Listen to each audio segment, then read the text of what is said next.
So for the past few years, I've been primarily consulting other business owners, marketers, entrepreneurs, etc. And although I was getting paid pretty well by most people's standards, I realized one day I was just miserable. I wasn't happy at all. I was maybe not quite depressed, but pretty close. And I was stressed out. I was frustrated. I was just always pissed off, to be honest with you. Um, I wasn't sleeping well at night.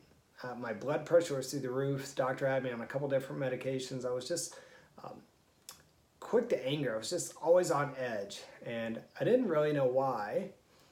And all of that was really bad. But then one day when I discovered why, I realized that that wasn't even the worst part. What the worst part was is that I had lost my entrepreneurial spirit. I had lost that excitement that entrepreneurs have. You know, the one where you could just fail 100 times and every time you're just as excited to start the next opportunity.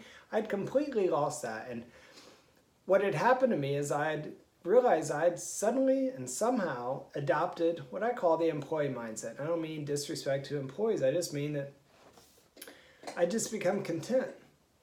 I was just waking up and going through the motions, and if this client would say jump, I'd say how high. And what happened is I just started to feel that they were no longer showing me the respect I deserved, and it wasn't their fault, it was my fault. I had allowed myself to go from this equal and this freelancer and this consultant, this person they had hired for an expertise. I'd allowed myself to just dip down to, the lowest paid person on the team. And so that was the respect I was getting, and it was killing me, honestly. And I realized through talking to some friends that really what was happening is I was just growing to resent everything about it. I was resenting my clients, I was resenting their projects, and then when the projects would succeed or do really well, my resentment would magnify, because then I was just pissed off that I was helping them do it and I wasn't doing it for myself. So I don't know if that sounds like you at all or not, but in my experience, most entrepreneurs and freelancers and consultants, people who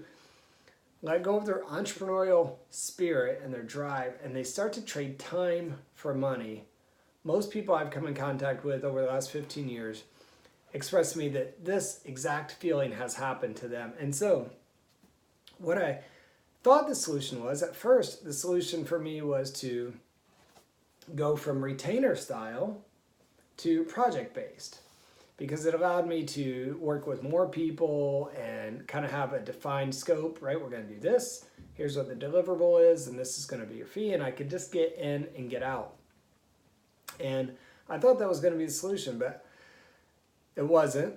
So then I went from that to revenue share agreements, and that seemed exciting. I was making more money than I'd ever made before and way less stress, and everything was great until it wasn't. And I'll talk about that in another video, but a lot of people are now with Tony Robbins and Dean Graziosi, and they're a big launch. They're referring to this as being a knowledge broker. And so I realized that that wasn't the end solution. What I've discovered now, and it's something that is one of those things where you kick yourself because you knew it before, but you didn't do it, right? Or you knew it and then you heard it from one person, you heard it from 2 people and 3 people, and after hearing it 100 different times, you realize like, oh, that does make sense.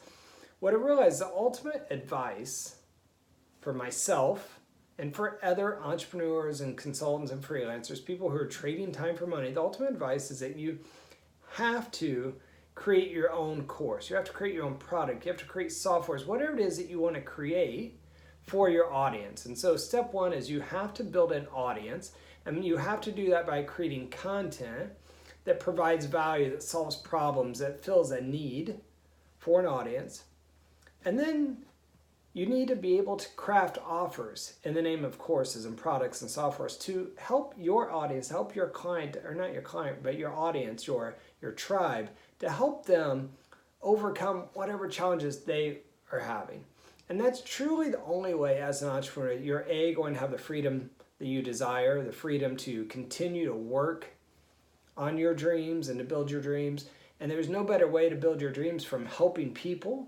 And when you get to help people through a course or group coaching or software, you get to help the masses, right? Way more people than working with 5 or 10 or 20 people a year when you do with your work with high ticket consulting clients. So that's what I found, that the ultimate advice for anyone trading time is to immediately shift to finding an audience that you can provide value to, that you can solve problems for, so you can create your own tribe, your own following, so that you can spend your time creating value for those people so you can make a bigger impact in this world. So that's my advice for you today. If you're trading time, start building your tribe and creating your own courses and making your own offers.